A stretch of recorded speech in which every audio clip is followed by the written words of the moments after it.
하세요. 저보다 2살 많은 남편과 얼마 전 결혼한 20대 후반 여자입니다. 결혼한 지 이제 5개월째예요. 결혼하기 전 좀 더 일찍 정신 차렸으면 좋았을 텐데, 이제서야 제가 미친 짓을 했다는 걸 깨닫고 있어요. 결혼한 지 반년도 안 돼서 이혼을 생각하게 될 줄이야 꿈에도 상상하지 못했습니다. 사실 저희 남편에 대해서는 연애할 때도 아끼고 사는 사람이라는 건 알고 있었지만 절약을 해서 나중에 큰일을 도모하려고 하나 그런 생각만 했지 이렇게 상식도 없는 인간인지는 상상도 못했습니다. 결혼 전 동호회 활동에서 만난 남편은 밖에서는 호탕하고 잘 웃는 사람이었어요. 외국계 회사를 다니고 있었고 대학가에서 자취를 하고 있더라고요. 제가 왜 회사 근처가 아니라 대학가에서 자취를 하냐고 물어본 적이 있었는데 자취하는 대학가가 자기가 대학교 다닐 때부터 살던 곳이라 익숙하고 저렴해서 그렇다고 하길래 그런가 보다 하고 말았어요. 그런데 나중에 알고 보니 그것도 다 돈 때문이었어요. 아무튼 연애를 시작하고 남편의 자취방에도 가게 되었는데요. 자취방에 가보면 모든 음식이 인스턴트밖에 없더라고요. 남편 회사는 공짜로 점심을 줬기 때문에 저랑 데이트를 할 때 빼고는 외식을 거의 하지 않았고요. 그나마도 사귄 지 반년 정도 지나니까 자꾸 집에서 데이트하려고 하더라고요. 그렇다고 배달 음식을 시키지도 않아서 대부분 제가 해 먹였어요. 왜 그렇게 한심하게 연애했냐고 물으시면 저도 모르겠어요. 그때는 남편이 돈을 아끼느라 그런 거라곤 감히 생각도 못하고 그냥 남자 혼자 뭐 해먹기 힘들어서 그런가 보다 싶었어요. 쓸데없이 모성애 같은 게 발동해서 자취방에 가서 음식도 해주고 그랬는데 지금 생각해보면 제가 제 발등을 찍었어요. 게다가 성인 둘이서 데이트를 하는데 데이트 통장을 만들자고 하더라고요. 뭐 그것도 이해는 했어요. 저도 남자한테 얻어먹기만 하는 거 좋아하는 성격도 아니었으니까요. 그래서 당시에 저 20만 원, 남편 20만 원씩 모아서 입금했어요. 근데 웃긴 건 자취방에서 음식을 해 먹을 때 장을 봐야 되잖아요. 그것도 그 통장에 있는 돈으로 빼서 하더라고요. 그것도 데이트의 일부라면서요. 게다가 라면 같은 것도 2사람이 먹을 걸 끓일 때 3봉지 뜯으면 아주 난리가 나더라고요. 그래서 그나마 인스턴트 식품도 양껏 못 먹었어요. 어이없는 건 장 봐서 해먹는 음식은 또 넉넉히 합니다. 알고 보니 음식이 남으면 자기가 다음에 혼자 또 먹을 수 있으니까 그랬던 거더라고요. 그때 생각하면 지금도 어이가 없어서 실수만 나옵니다. 아무튼 그때는 그럼에도 불구하고 제가 남편을 많이 좋아했었어요. 그래서 그런 것마저도 알더라고 꼼꼼한 사람이라고 생각하고 넘어갔어요. 남편도 그런 저를 알더라고 순한 여자라고 생각했던 것 같아요. 서로에 대해서 잘 모른 상태로 저희는 1년 정도 연애를 계속했고 그렇게 결혼까지 하게 되었습니다. 결혼도 정확하게 반반 결혼했고 결혼식 올리고 나서는 연애할 때처럼 생활비 통장을 만들었어요. 연애 때 계속 그렇게 해왔고 둘 다 각자 직장이 있으니 생활비 통장 자체가 문제가 되지는 않았어요. 뿐만 아니라 집안일도 저희는 각자 나눠서 합니다. 제가 요리하고 설거지 그리고 욕실 청소를 하고요. 남편은 청소하고 빨래를 해요. 쓰레기 버리는 건 서로 돌아가면서 하고요. 저는 솔직히 저희 둘이 싸울 이유가 전혀 없다고 생각했어요. 그런데 생각지도 못한 일이 터졌습니다. 결혼하고 2~3달쯤 되었을 무렵이었어요. 식비가 70만 원 정도 나왔더라고요. 보통 점심은 각자 직장에서 해결하기 때문에 같이 식사를 하는 건 아침하고 저녁뿐이거든요. 사실 아침 때는 서로 출근하기 바빠서 제대로 얘기하며 식사를 하기는 어렵잖아요. 시간이 없으니까 간단하게 커피랑 토스트 아니면 가볍게 과일이나 샐러드로 해결했어요. 하지만 저녁만큼은 신경 써서 차렸어요. 퇴근길에는 힘들어도 웬만하면 꼭 장 봐서 스테이크도 굽고 갈비도 하고 항상 메인 메뉴 하나는 만들어줬어요.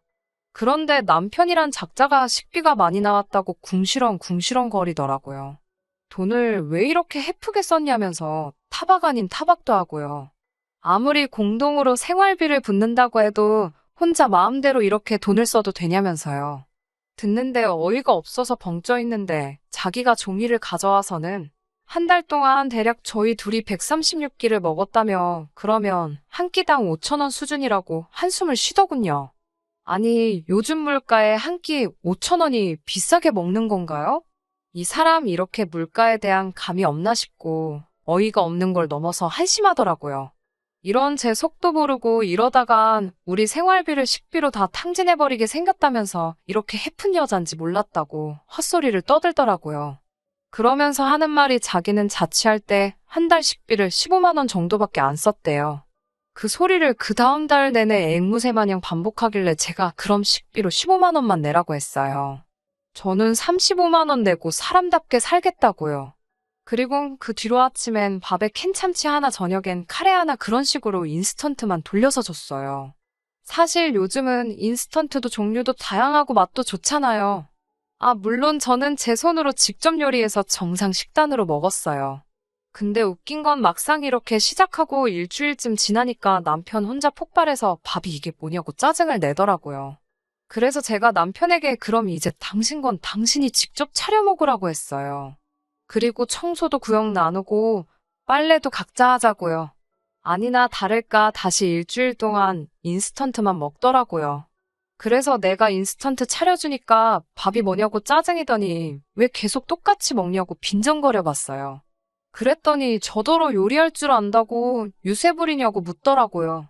진심 속으로 순간 뭐지 이 인간 싶었어요. 제가 당신이 해도 결국 똑같이 그것밖에 못 먹을 거면서 왜 나한테 뭐라고 하냐고 15만 원으로 뭘 바란 거냐고 제가 쏘아붙였어요. 그러면서 오빠 같은 사람이랑 애 낳고 살래 앞날이 막막하다고 궁상맞아 못 살겠다고 하니까 저더러 냉혈한이래요. 자기 남편이 이렇게 먹는데 하나도 신경도 안 쓴다면서 혼자 딴소리를 하고 있더라고요. 이때부터 진심으로 남편이 제정신으로 안 보이더라고요. 그래서 더는 상대 안 하고 주말만 기다렸어요. 시댁에 가기로 되어 있었으니까 가서 미친 척 남편에 대해서 한번 이야기나 해봐야겠다 싶어서요.